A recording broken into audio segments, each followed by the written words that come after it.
Heather McDonald is a Manhattan Institute fellow and author of The Diversity Delusion, and Bob Woodson is the founder of the Woodson Foundation.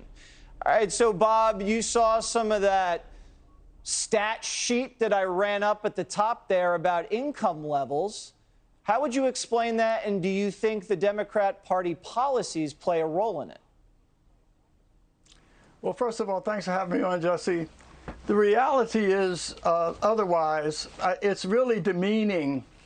Thomas Sowell, in his new book, Charter School and Their Enemies, points out that after slavery, blacks had $700 million in accumulated wealth. We had 40,000 black businesses, 40,000 churches, 739,000 farms that we had. The literacy rate was 5% at the end of slavery, and in less than 50 years, it climbed to 70%.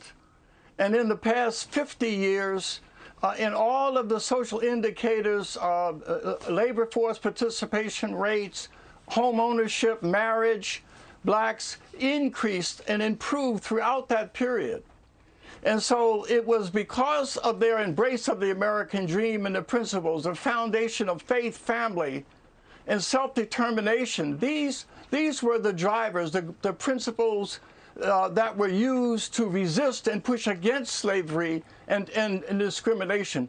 All of this changed in the 60s. As Heather knows, the incarceration rates at the turn of the century up at the 1960s were not what they are today. All of the problems that we're witnessing today, the decline to out-of-wedlock births, are a function of the liberal policies of the 60s.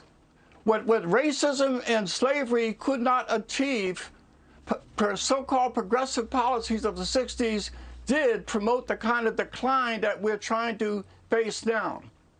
And that decline, Heather, has, some would say, benefited politically the Democratic Party, because that's how black Americans vote, and they voted for that party for a very long time.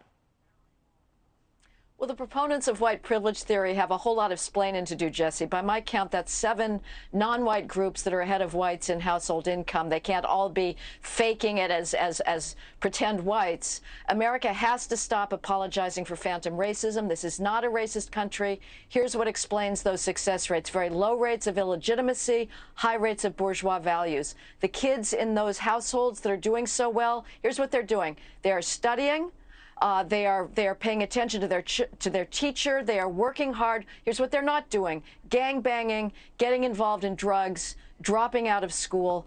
People of color the world over in third world countries are banging at the doors to get into the United States. They do not see this as a racist country. And here's who else has to do some splaining: the progressive politicians who demean this country as racist and yet who demand open borders.